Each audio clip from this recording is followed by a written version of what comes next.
and welcome to Peak Radar Live. Tonight we're covering virtual First Friday on July 3rd. First Friday is tonight from 5 to 8 p.m. and you'll find all of the details about the gallery openings, live performances, and artist demonstrations that are happening tonight at peakradar.com. I'm Angela Seals. I'm your host and the Deputy Director of the Cultural Office of the Pikes Peak region. Tonight, the Cultural Office is sponsoring a virtual First Friday challenge grant, which means that there is a matching gift of $50 for every purchase of local art for $50 and above. And those challenge grant dollars tonight go to 3 local nonprofits that are doing inspiring work to amplify and strengthen the Black community in the Pikes Peak region. I want to invite in now our first guest, who is Ashley Cornelius, co-founder of Poetry 719, one of the 3 nonprofits who are benefiting tonight from Virtual First Friday, one of the 3 nonprofits that we encourage you to learn more about, and we're going to get to learn more about them right now with Ashley. Hi, Ashley, how are you? Hi, good, how are you? It's great to have you on the show. Thanks for joining us. Yeah. So tonight, Poetry 719 is one of 3 local nonprofits that is benefiting from a kind of Black Lives Matter themed evening with the arts community. And we're so excited that you guys were able to be on the show right here at the beginning because you're part of our arts community and such an incredible lightning rod for local poetry of all different kinds. Can you tell people a little bit about what Poetry 719 is if they've never experienced your program? Yeah. So Poetry 719 is a Black-run art organization, and so we aim to uplift the voices of marginalized communities and people of color through poetry, art, and creative expression. We really just want your identity to be a huge part of what we do. So we have Black Voices Matter, Latinx Voices Matter, disability awareness, really to uplift those voices that often get silenced.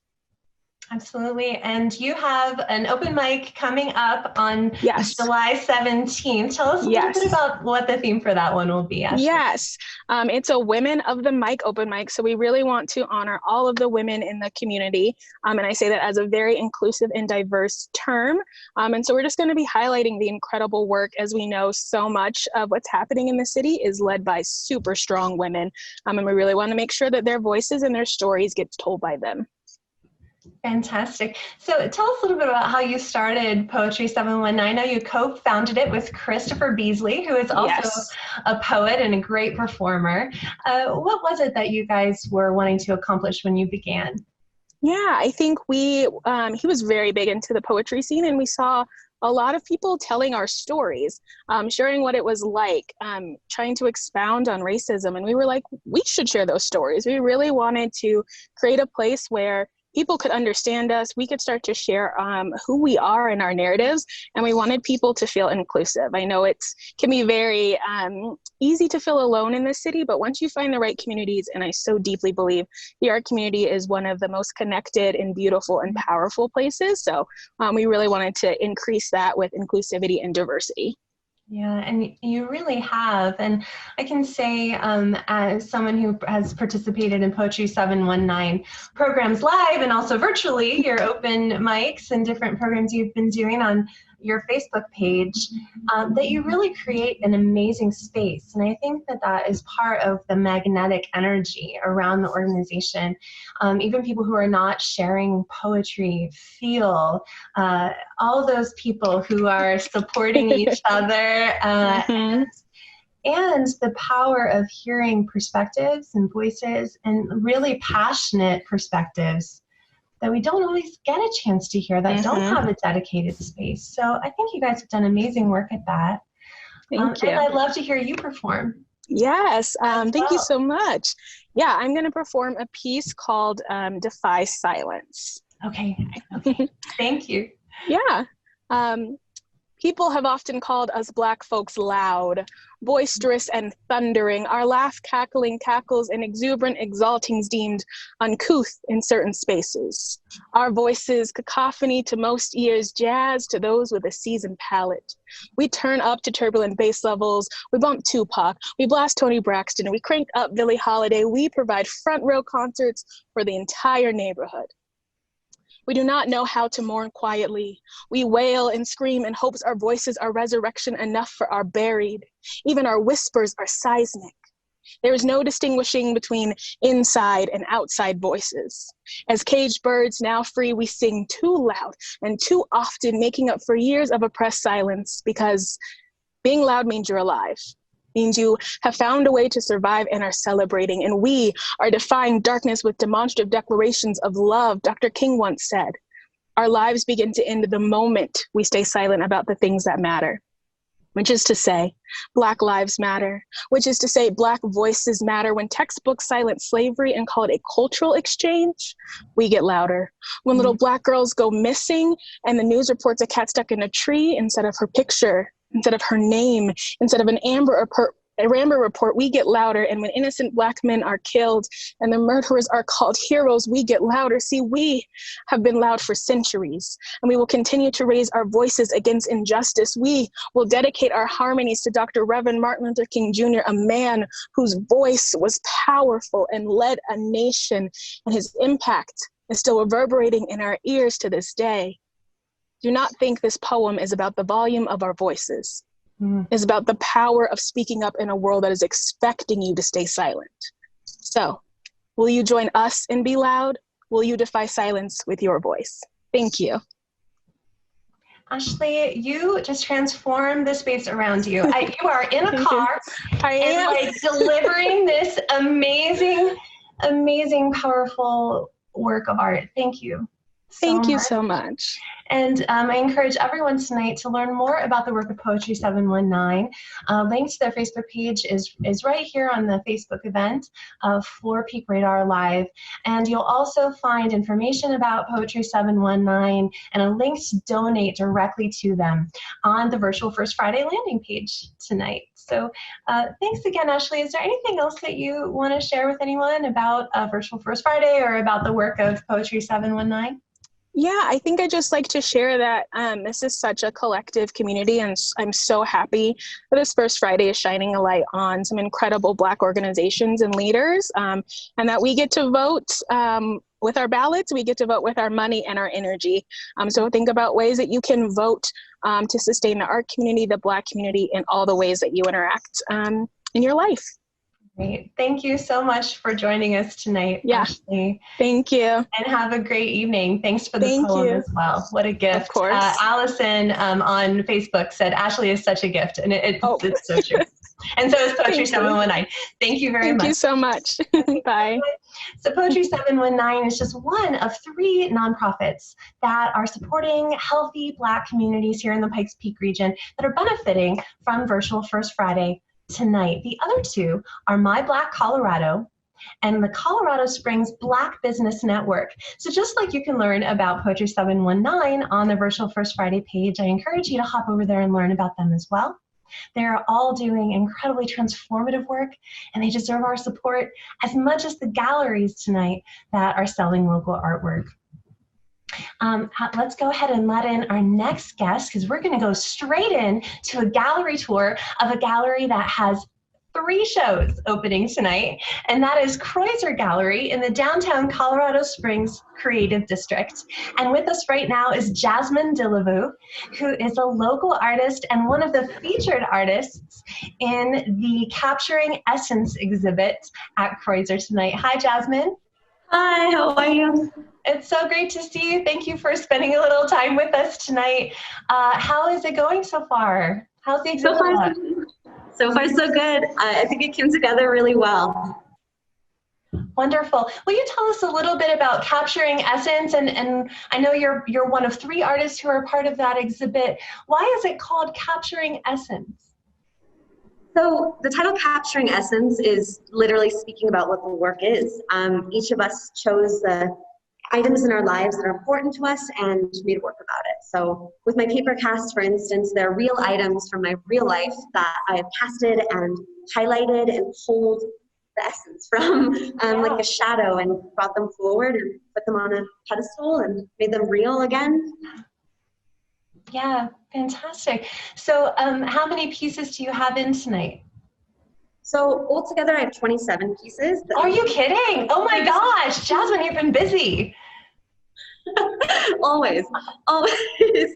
And you can see them on the website too, because I know it's a little hard to see them in the gallery right now. But yeah, you can check them all out. Each one is cast from a real item from my real life. Some are pieced together to kind of create a new story. But each of them is sort of like a signifier, identifier from a moment in my life. So little tiny stories pulled away. Yeah. Well, for those of us who follow your art practice, it's always really clear that every piece you create pulls from a really deep place, like sometimes like directly from your body. And so I'm always looking forward to seeing your new work because it's so intensely personal. And people who want to see your work can make an appointment to see it at Kreuser Gallery. Can you give us the dates of the exhibit, Jasmine? How long is it open? So it's up till the end of July. Okay. You can come book a private appointment on the Kreuser website. Tonight is all booked up, unfortunately, but you can. No, that's fortunate. That's good. Yeah, sold out. Opening night, sold out. You can come see it and you get a private appointment. You get your own slot. You and your friends can come and view it. Or, of course, you can purchase all of the items online. But if you purchase something tonight, it goes to support all these amazing organizations. So I really want to encourage people to come out. And if you're thinking about buying a new piece of art, to do it tonight. Yeah, that's a great example of how Virtual First Friday gives so much access to the art in the Pikes Peak region. So even though it is booked tonight to get a private appointment to see the work in person at Kreuser Gallery, you can see it right now on the Kreuser Gallery website. You can purchase work on the Kreuser Gallery website, and the link directly to every gallery participating tonight is on peakradar.com/Virtual First Friday. Jasmine, what do you hope people take away from this exhibit? People who get a chance to either see it online or come in person. So this work, I kind of see it as self-portraiture. I think this work is about everyone. I think you'll look at some of these items and feel a closeness to them, something that sort of triggers stories from your childhood. I know my experiences are not solely my own, when we express ourselves and tell our stories, it's how we make connections with other people. So I hope people will look at these things, these items, and feel my story, but also find their own in it, and find softness in these stories. They're not as bold and in your face as some of my performance or installation work. They're a lot softer and more gentle and delicate. They sort of feel and look like flesh, like you are standing before a person. Though these are physical items or objects. Yeah. I'm interested in what you just said about kind of universality, because I think it's easy to think about trying to tap into something everyone can relate to as being generic. And actually, it's the specificity of your work that I think feels so honest. And then, so people who didn't grow up in the same place, didn't grow up in the same culture, can still feel that honesty and connect in a way that's really universal. Yeah, I think that's really important. I think we have to, as artists, tell our stories as honestly and bravely as we possibly can in order to give permission to others to do that. And I think when we open up ourselves and be a little bit more vulnerable with our work, with work like this, it creates safety and comfort for other people. We just have to live in our stories and accept them and honor them, whatever they are. Yeah, especially in this time when people are feeling really isolated from each other. It's so wonderful that your work in this exhibit is really so much about distilling down that connection. Would you want to bring us over maybe closer to one of the pieces and tell us a little bit about it? So it's a little challenging, but no, that really helps. We can see much better now. So these are paper casts. People may not know what that is. Can you give us a sense of what paper casting is? So essentially, you take a real item and slowly layer it with soft calligraphy paper that's been soaked. And when you wet it, the natural blues from the paper come out. So you can kind of place it over it, use a paintbrush to shape it and sculpt over the item, and it'll dry and harden and hold its shape. So you pop it out of its cast, and I'd say, 1 in 10 come out perfect. So you make a lot of casts. Yeah. See, that's one of those helpful details. People who have never done an art technique, it's very easy to see something, just be like, oh yeah, this person was successful, and as if that's easy. And so I love when artists share, actually 1 in 10 of these fail. It makes you appreciate even more the persistence of the artist and the preciousness of the finished piece. Yeah, and honestly, when you're working with delicate and soft items, like old items, wooden crucifixes and flowers and things like that. There's so much error that you have to work around, and you have to sort of accept that the imperfections kind of make it like delicious and gorgeous and wonderful. Deliciously gorgeous and wonderful. That's capturing essence. Jasmine is one of the featured artists at Kreuser Gallery for 3 shows that are opening tonight. The 3 shows are Capturing Essence, of which Jasmine is one of the 3 featured artists. The other 2 are Hope is a 4-letter word, which I think is such a great, that is New Works by Joe Carroll Soborowski. And then Reverence, Portraits of, now I'm not going to be good with my French, but Nature Mortis, photographic series by Adam Williams. And I love Adam's photography. So all 3 of these I feel like have this kind of energy around them that's almost like metaphysical, like getting these physical things and connecting to something much larger. Oh, definitely. Once you're in this space, you can feel it. It's a very vulnerable and honest and human show. Do you think you could maybe kind of just pan for us a little bit so people could see a little bit of the gallery? Oh, thank you. Tyler Hayes' work and Clark Valentine. And then there's Adam's work in the other room. Great. So tonight on the Virtual First Friday page, you'll find information about Kreuser Gallery and also Sola Gallery, which is located inside of Kreuser and sells work by local artisans as well. So make sure that you check out both of those tonight on the Virtual First Friday page. And on Facebook, Allison says, I love his pics. I'm sure she's talking about Adam Williams. He is a fantastic photographer. And you are a fantastic artist in our community. Thank you for taking some time to talk to us tonight and giving us a little bit of a sense of both the technique and also the thought process behind your work. Is there anything else you'd like to share with us about the show and what it means to you? I mean, I definitely think it's one of those shows that you have to come and see. All of the works in the room have this, like I said, this like humanness about them. I mean, from Tyler's ceramics here that are like visceral and intense and like a body, and Clark's super spiritual drawings that just wrap you in and soak you up. You gotta see it. It's like, you like smell it and feel it. It's a really great show altogether. Actually, I see that Abby Kreuser is in the waiting room, Jasmine. So let's go ahead and let her into the conversation and spend a minute with Abby talking about this large, oh there, hi Abby. Hi. I'm sorry. Congratulations on all the exhibits opening tonight. Thank you. What would you like to say to people who are considering coming out to the gallery to see it and see this work in person? I would definitely encourage everybody to take a moment to come and see this. I'm open Thursday through Saturday, 12 to 5, or by appointment. And appointments are throughout the entire week. Just depends on people's comfortability. We will also be doing artist talks later on in the month, so you can watch out for that. I'm going to split it into 3 different artist talks so that we can socially distance and have an artist talk. Yeah. So you'll have to take it. It'll be on peakradar.com and on my site once we have dates established. Fantastic. Well, thank you for everything that you do to promote such fantastic work. And I'll tell you, it is encouraging, I think, to everyone in the arts community to see work this strong being shown in the middle of a pandemic, to see how you guys are putting things on virtual, making appointments, figuring out the social distancing. Thank you for still producing and presenting and keeping the art scene going right now. It means the world to all of us who are big fans of local artists.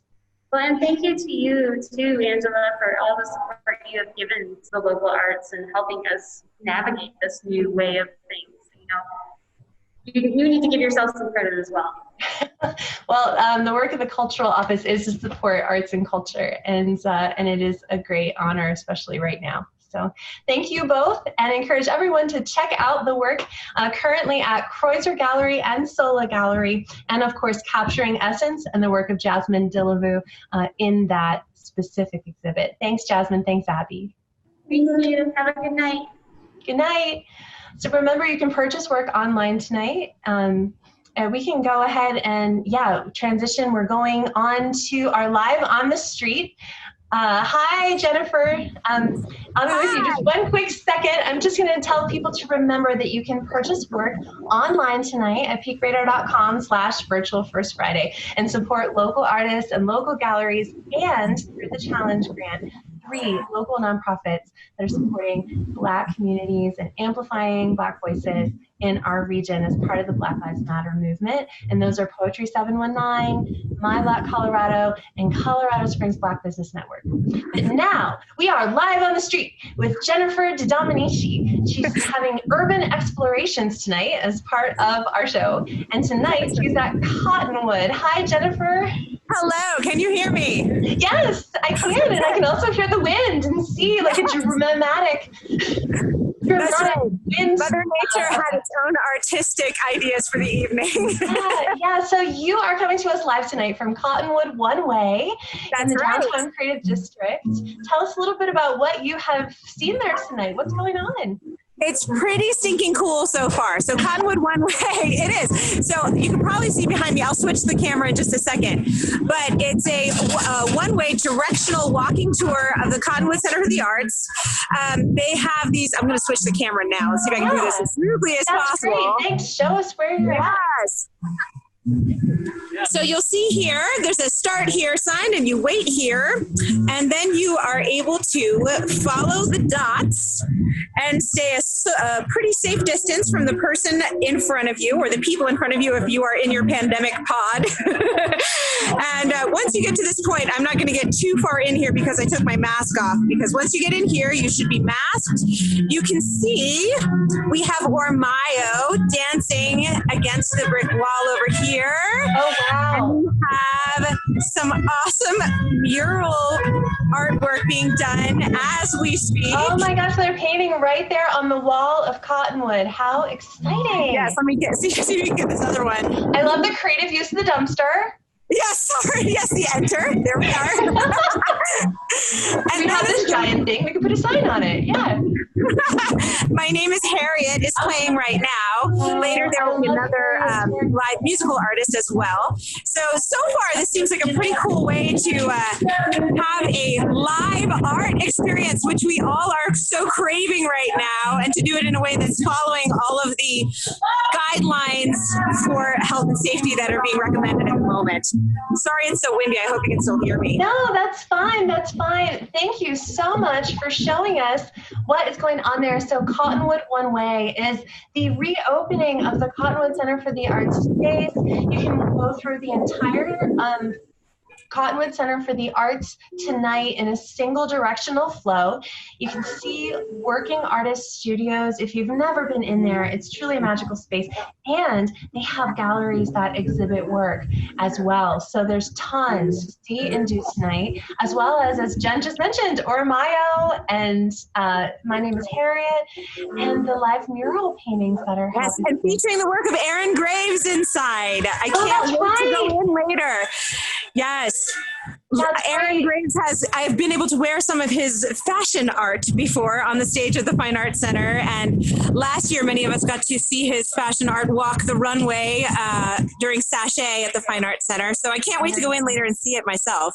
Yeah, Aaron is such a fantastic designer and also kind of atmospheric artist. Right? I feel like whenever you're near his work, it just kind of has a presence of its own. So make sure you check out his exhibit that is also the centerpiece of Cottonwood One Way. Look how fun. They even painted the sidewalks, and there's some folks showing up in their masks to experience it all. Thank you so much, Jennifer, for taking us live on the street to Cottonwood. We'll see you later in the show, also in downtown, for your next urban exploration. Thank you so much. Thanks so much. Bye. Bye. Isn't it great, you guys, to see these live events coming back into First Friday? Virtual First Friday has been an incredible support to local galleries, and now that we also have some hybrid First Friday going on and some live events, that synergy is so exciting. There's so much to cover tonight. And right now, we're going to take a moment to enjoy some live music. Audrey Bussanich is with us for a live performance. Hi, Audrey. Thanks so much for joining us. We're so excited to have live music from you tonight. Yeah, I'm glad to be here. Am I turned the right way on your screen? No, you're sideways. Oh, strange. Here, hold on. So Audrey is a rising senior at the Berklee School of Music this fall. Congratulations, and also a graduate of the Colorado Springs Conservatory, where she also studied and teaches, right, Audrey? Yeah, well, so I actually never studied there, but I did teach there. Teach there. Okay. Yeah, I know, it's totally fine. Yeah, I taught there from 2017 or 2018 through 2019. Okay. And that's just an example of the quality of the teachers that they have at the conservatory, which is amazing. Audrey is a multi-instrumentalist, vocalist, and songwriter, and she's about to release some new work. Isn't that right, Audrey? Yeah, so I've been, last semester I wrote a bunch of different songs with some of my colleagues at Berklee, and while in quarantine I've been working on recording them all. I have all of my different musicians from different parts of the country and the world sending me these files, and some local musicians on there too. I just had a recording session last night with David Siegel to record some violin on the new song that I'm going to play for you today. So okay, great. Well, let's get to some live music. We'll chat with you a little bit after this song. Perfect. All right.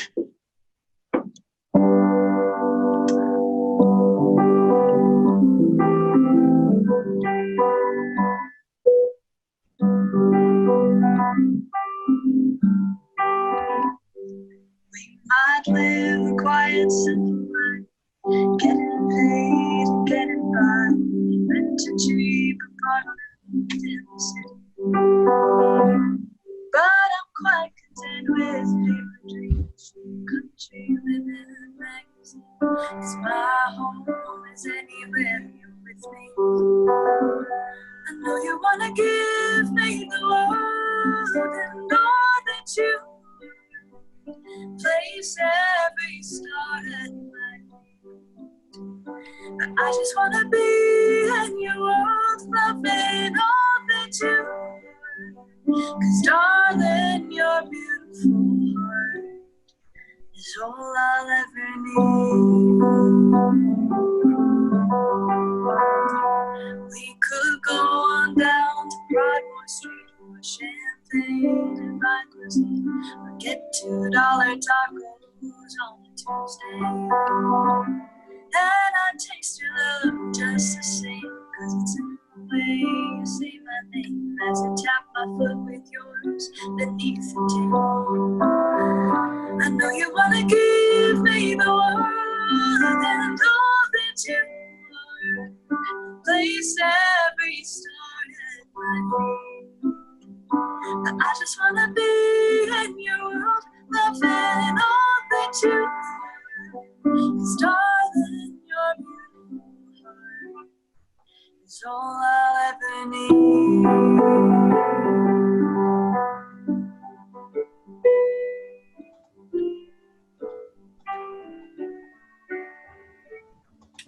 I know sometimes you worry that you're not my ideal. Doubt can make our hearts ache, and I know just how it feels. 'Cause I just wanna give you the world and all that I am. Place every star at your feet. But I just wanna be in your world, loving all that you are. 'Cause darling, your beautiful heart is all I'll ever need.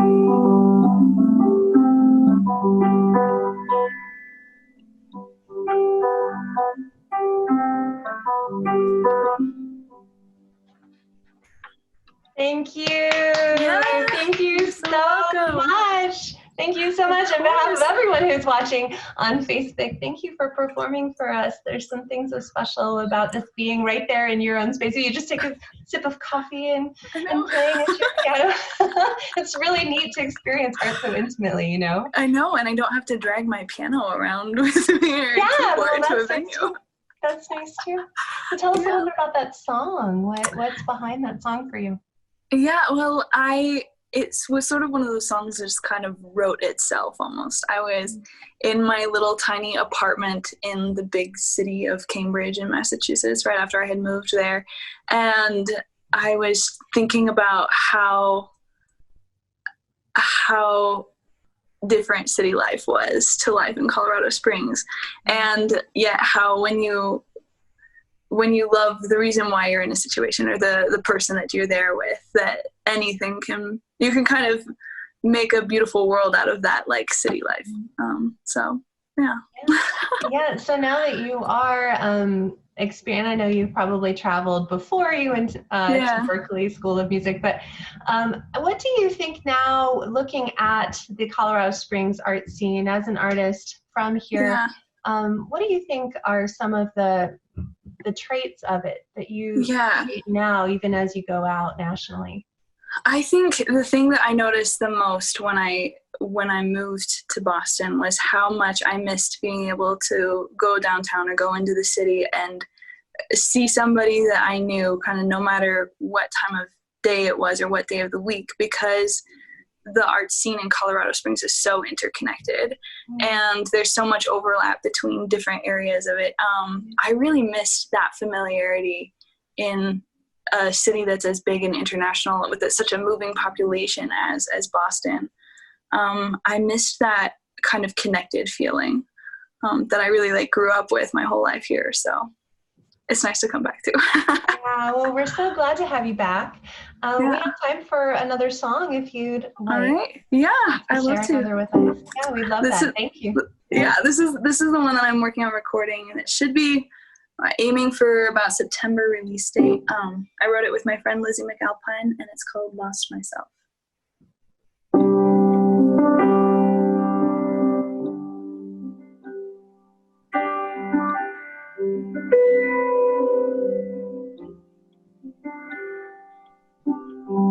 We met on a Thursday night. My set was full of songs you liked and you sang in the front room. Kissed you first on the kitchen lights. Dinner burned on the stove top while we danced to Frank Sinatra. Seems like on the surface everything was perfect, but I just didn't feel like myself. I started saying things I didn't mean, so you wouldn't start to worry that I would ever leave. I started giving up my favorite drinks, too caught up in us to see the truth. I almost lost myself in you.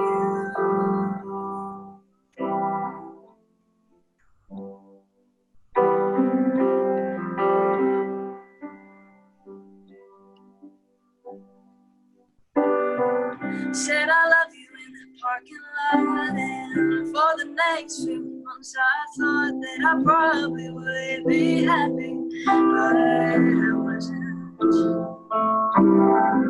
I left on a Thursday night, wanted to get on the Greyhound line, and I felt like I should cry, but I couldn't.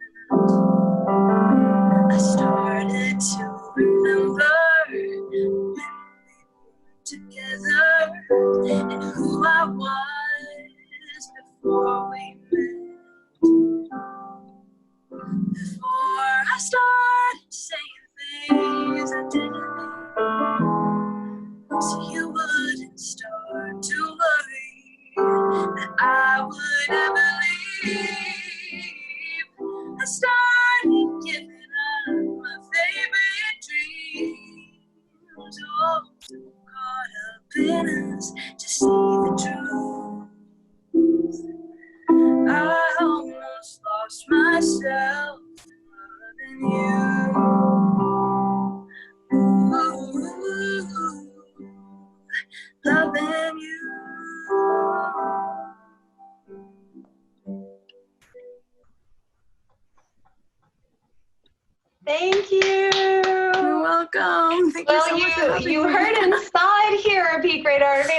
we got a little preview of the new release that's not coming out till September. So that's so special. Thank you. Of course. Thank you for having me. So when you release the song, people can go to audreybussanich.com? Yes, it'll be there. It'll be on all major streaming platforms. There will be a music video too. So it's really exciting. All right. Well, Audrey, thank you so much for sharing some live art with us tonight. Some beautiful music. You create such a mood, such a sumptuous mood in the way you sing and the way you play. And it's something that I know it comes across when it's just audio, but it's wonderful to get to watch you. Yeah, thank you so much. Yeah. And thanks for joining us tonight. Of course. Bye. Good night. Next, we are zooming over to Manitou Springs, where tonight the Commonwheel Artists Co-op is opening the exhibit Cheers, Drink Up, a celebration of the clay drinking vessel, which features 57 artists, everyone, from 23 states and Canada. This is what's happening tonight at Commonwheel. And we're going to be live in just a moment with Deb Hager, who is actually one of those artists and a Commonwheel artist from right here in our community. The exhibition is an international juried show, and they are competing tonight for Best of Cash Awards in 4 categories from juror Justin Lambert. Deb, are you here with us now? I see you, but I can't hear you. So we're so excited to get to join Commonwheel. They just have a live night going on right now. Hi. Hi there. Hi, now we can hear you. Hi, Deb. Congratulations on the show. Hi, everyone. Looks like we have more than just Deb there. Yes, this is our juror, Justin. Oh, hi, Justin. Hello. It's nice to meet you. As the juror of this show, I'm sure you have a great perspective on what it's like. Tell us a little bit about the work that we can see in Cheers, Drink Up, the exhibit. Well, there's cups and mugs of all sizes. There's glaze stuff with some drawing on it, very colorful. There's atmospheric fired work, which does not have glaze added to it. The wood ash kind of melts on the clay and that forms the finish. And there's work from all over the country, really. It's amazing the scope of the artists that are participating in this show right there in Manitou. What were some things that impressed you about the work you saw, Justin? Mainly the diversity. You know, everybody kind of has a different take on like a coffee mug or a whiskey cup or something. So you have stuff that looks like maybe it came out of the river. Really? Well, I mean, literally, if you take oh my gosh, something like this. That, it looks ancient. Yeah, and it's unglazed.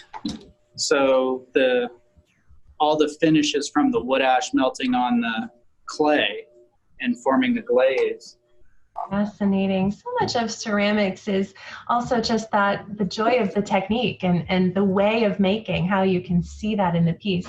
Oh, look how completely different that is. Oh my gosh. And so these are little sprinkles at the top. Oh, how playful and fun. There's even a sprinkle down there. The sprinkle in the middle. So, you know, this piece has glaze on it. It has a lot of drawing, like with underglaze. It has some additions. Obviously, the handle has a little different shape. It's actually very comfortable. Yeah. So. And are all the works for sale? Oh, yeah. Everything's for sale. Everything from maybe $30 on up to, I think, $150. Yeah. Most expensive piece. Isn't it true that sometimes when you have like a creative parameter, like a cup, it actually makes people so creative because they can just play with that familiar form? Yeah, and this is a good example. Like you would look at this and you'd say, "Oh, I don't know about that as a mug," but I can tell you this handle is one of the best handles in the show. Very good. And see, I'm glad you can tell us because you can actually hold that. And you can hold it too if you stop by Commonwheel Artists Co-op to see Cheers, Drink It Up, a celebration of the clay drinking vessel. Yes, there's another example that juror Justin Lambert is sharing with us now. And you can also see when you stop by the winners of the Best of Awards in 4 categories and the honorable mentions. Yeah. Deb, if you're still with us, oh, look how gorgeous. I would love to see, can we see one of your pieces before we say goodbye to you? To have an artist on and not let you show us something that you made, I mean, what a missed opportunity. Oh, wow. That's a Luna moth. Tell us more about it. So I did the drawing, and then I had a little paper transfer, and then I pulled the paper off, and then I fired it in a soda can. So it just gives the pot a little bit of shading on it. Yeah. But Justin, grab one of Justin's pieces too. Justin lives in a tiny town near Morrison in Denver. Okay. And he has a wood and soda can. Oh, so okay. One of his pieces also. Oh, Justin, I didn't realize. Oh, it's exquisite. Thank you. Look at the texture and oh, wow. And there's so much motion. Yeah, and this one was fired in a soda kiln, so there's no glaze on the outside, but at about 2,300 degrees Fahrenheit, you spray baking soda into the kiln, and that's what forms the glaze on the piece. Wow. You know, everyone, I'm just thinking, as Justin explains this to us, it helps you appreciate art so much more when you have a maker who is there to tell you the process behind it. And that's one of the beauties of Commonwheel Artist Co-op, is that the artists who show in the gallery also work in the gallery. So anytime you stop in and are browsing, please say hello and ask them to show you what they made and to tell you a little bit about it, because you have this incredible access at Commonwheel to a beautiful membership of artists in all different disciplines. Isn't that right, Deb? That's right. And this show will be up for a whole month. So it's through August 2nd.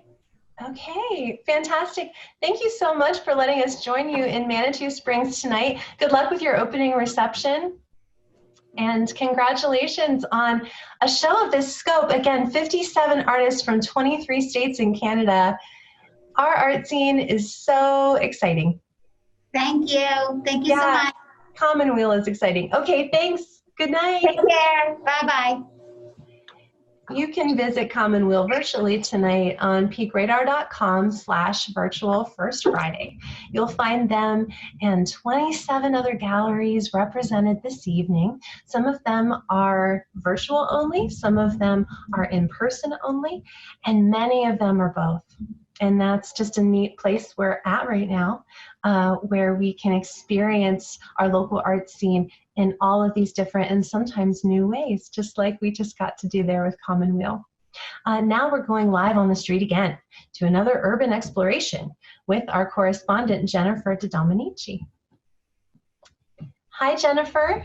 She's still connecting to audio, but we're getting a little sneak peek of what's behind her because I see a table and chairs outside. Hi, could you say that again? I couldn't hear you. I said I feel like we're getting a clue about where you are because there's a table and chairs behind you. That's right. I am downtown on Tejon, on the southern part of Tejon. I am standing under the awning at Red Gravy. Okay. I don't know if you can see behind me, but there are people waiting pretty responsibly to get their chance inside right now. Yeah. This is, you know, what you do on a dine out downtown can also be dine in downtown, luckily at this point. You can make reservations for all of these restaurants, and you in fact have to right now. They do accept walk-up reservations, a lot of these places, but you risk not getting in for a while if you try to do it now. Yeah, so Jennifer right now is at Dine Out Downtown, which is an exciting new program by Downtown Partnership in the Downtown Creative District, where they're closing Tejon Street for certain hours for outdoor dining out on the street. So we thought it was just too perfect to show. Oh, it's raining.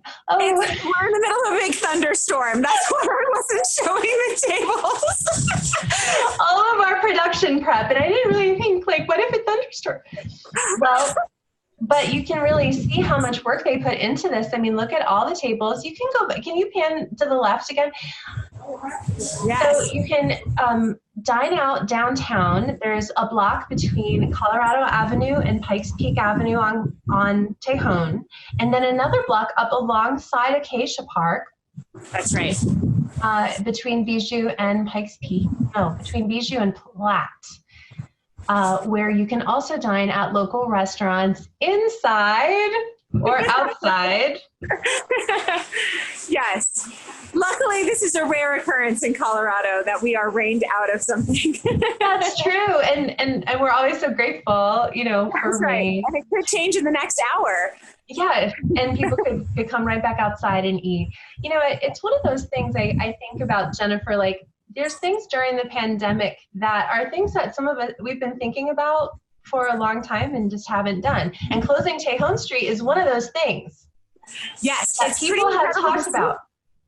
Yes, the downtown partnership has worked really hard to try to open up the options for us to come together as a community in a way that makes us feel a little like we have a control over how much space we have and that we're outside.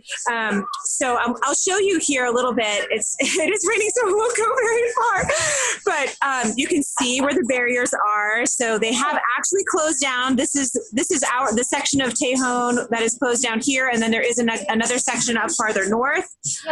And they had enough restaurants in this area want to participate in the Dine Out downtown that it gave them the impetus to work out all the logistics to be able to close down a whole street from 4 to 10 on Friday nights and from 10 a.m. to 10 on Saturdays. And so you have all this, you can actually sit on the street. But they still do leave a lane open for, fire safety in case they needed that. So that's why the other side of the street is open if you see that. Yeah. But we have Colorado Craft, we have Jack's, we have Jack Quinn's. I don't know if I'll get a little wet here. No, that's okay. That's okay. Come say goodbye to us. Okay. Jennifer, thank you for being our first on the street live correspondent for Peak Radar Live. My pleasure. Thank you for having me. And Jennifer is a renowned performer here in our art scene, in opera and musical theater, and we are so grateful to have her as part of the Peak Radar Live team. Thank you for your urban explorations tonight to Cottonwood and to Dine Out downtown. Thank you. It was my pleasure. Thanks for having me. All right. Good night, Jennifer. Bye. And you can learn more about Dine Out Downtown on downtowncs.com. And they have the full list there of participating restaurants and the hours. Go experience it while this is happening. Hopefully, this is going to be one of those good things that sticks with us. I'd like to cue up now a video of Squash Blossom Gallery in Old Colorado City. The First Friday program is downtown Colorado Springs, Old Colorado City, and Manitou Springs, down an entire creative corridor of goodness. And we'd like to share with you this short video about Squash Blossom Gallery so that you can learn a little bit about that gallery too.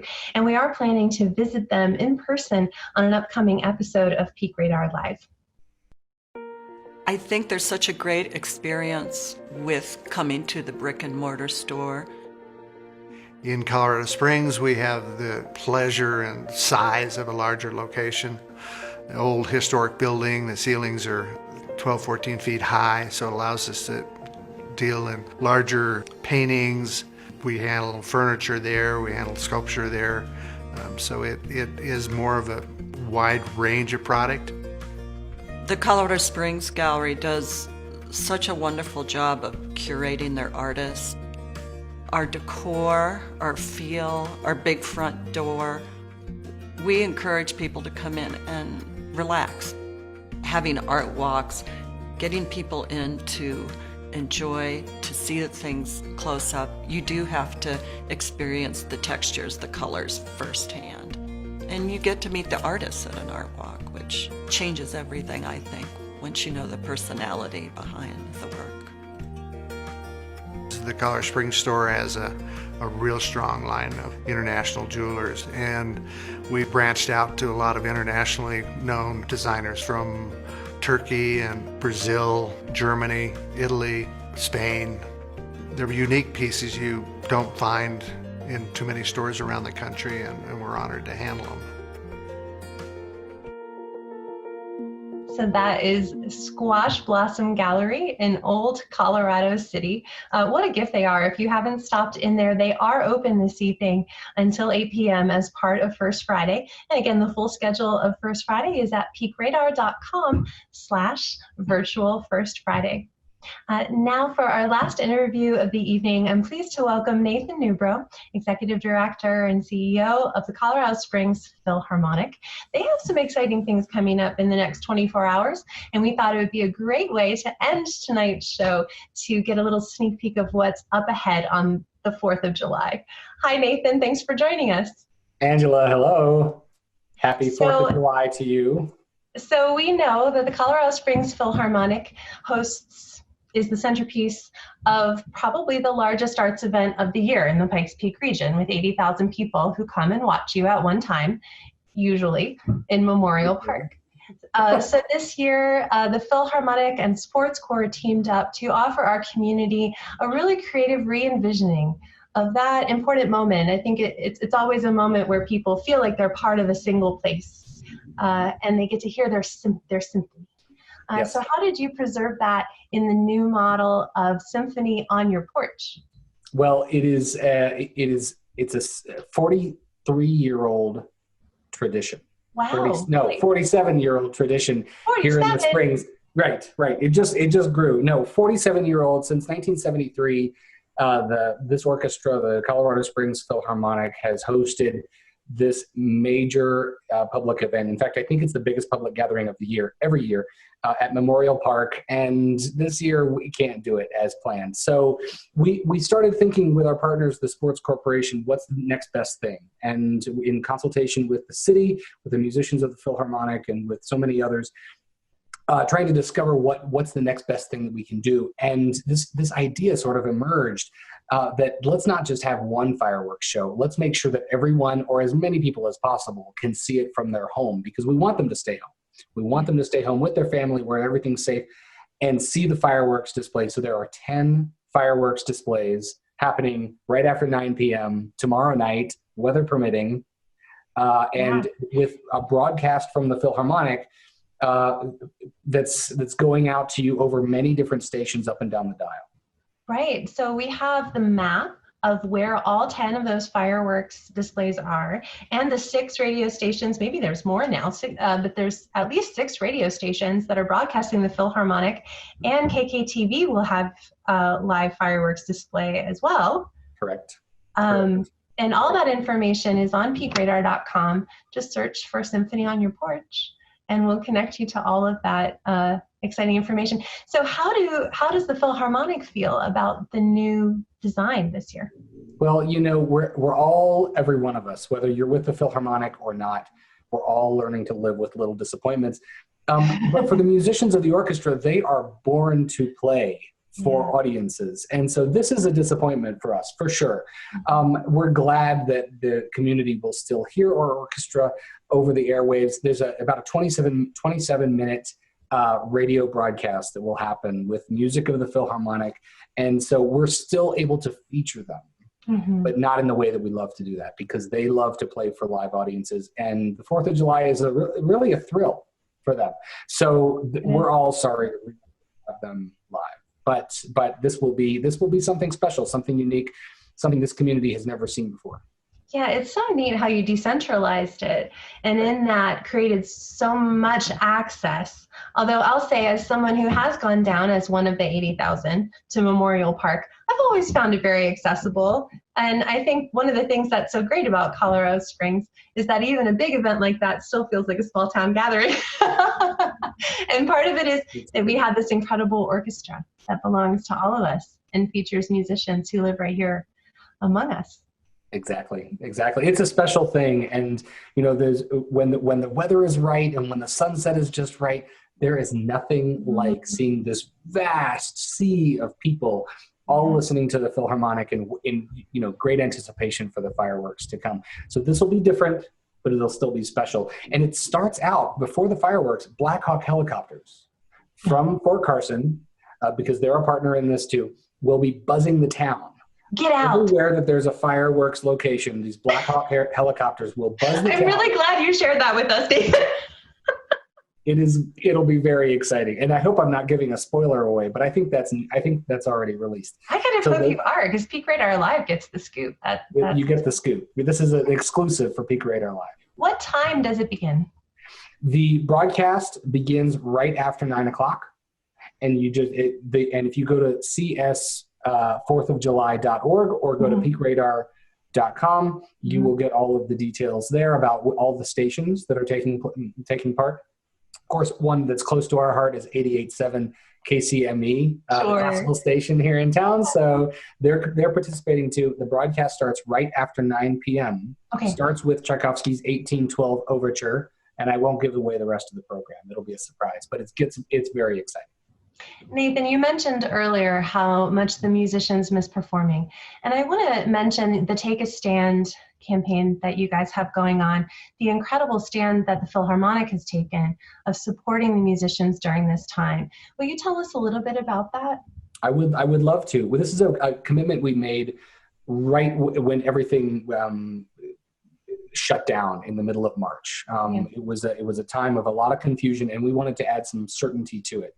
So we made several commitments right out of the gate. One is that we would stand by the audience. And that means if you have tickets for a concert that was unfortunately canceled, you can get the full value of your tickets. And that means getting a voucher that you can use in the future, or you can donate that ticket back and get a tax deduction for that. We're also standing by the musicians. And that means we're paying them right now, keeping them employed through the end of our fiscal year, even though we're not obligated to, but it's the right thing to do. And it feels right. It also feels super risky. So people can support the Philharmonic with our Take a Stand campaign. We're standing by the community. We're standing by the musicians. We're asking people to stand with us. Go to csphilharmonic.org/stand, and people can make a donation there of any amount. Everything matters right now, and because it's a hard time, but we will get through this. Yeah, we will. And we'll have a Philharmonic to listen to afterwards. Absolutely. In person. Yes. I think it's just another example of inspiring leadership and the inspiring heart of our arts community and how we take care of each other. And so we encourage people to take care of the musicians of the Philharmonic and the staff of the Philharmonic through the Take a Stand campaign, especially right now, as we're so aware of the value that you bring to our community each year at this time and throughout the year. How many concerts do you guys do each year? I mean, you do so many. It's 45 to 50, depending on the year. Okay. And this 45 to 50 concerts, everybody. This year coming up was meant to be a banner year because, of course, it has the Beethoven Festival planned for next May, and where we're planning to perform all 9 symphonies in 5 consecutive nights. Oh my gosh! The span of 5 nights, you hear all Beethoven 9 symphonies, which is something bordering on impossible, but it's going to be great. It's going to be great because you come to us for innovation. You come to us for just adventurous programming, and that's an adventure for the musicians, let me tell you. Well, thank you so much for this preview of what's coming up on the 4th of July Symphony on Your Porch. Begins just after 9:00 tomorrow night, and we heard all about it here from Nathan Newbrough, the head of the Colorado Springs Philharmonic, the centerpiece of 4th of July in Colorado Springs. Thank you so much, Thanks, Nathan. Angela. Take care. Thank you all for joining us for this live coverage of the first hour of Virtual First Friday, which is a hybrid First Friday. So we would also encourage you to get out and experience some local art in our community. Within safe health guidelines, you will find some galleries open tonight. And all of that information is on peakradar.com/Virtual First Friday. As part of tonight's event, we'd also love for you to purchase some local art and support local artists through local galleries, which are also local businesses. I mean, it's such a win. And in addition, tonight, the Virtual First Friday Challenge grants, $500 each, go to 3 inspiring local nonprofits that are supporting healthy Black communities in the Pikes Peak region: the Colorado Springs Black Business Network, My Black Colorado, and Poetry 719. You can learn more about those 3 nonprofits at peakradar.com/Virtual First Friday and link directly to them to support them and learn more about their work. Because Black lives matter, and art matters, and you matter, as a supporter of our local arts community during a time that's difficult for it. So thank you for tuning in. Thank you for still engaging, whether you're engaging virtually or online. And you'll find information about how to do both at peakradar.com. Good night, everyone.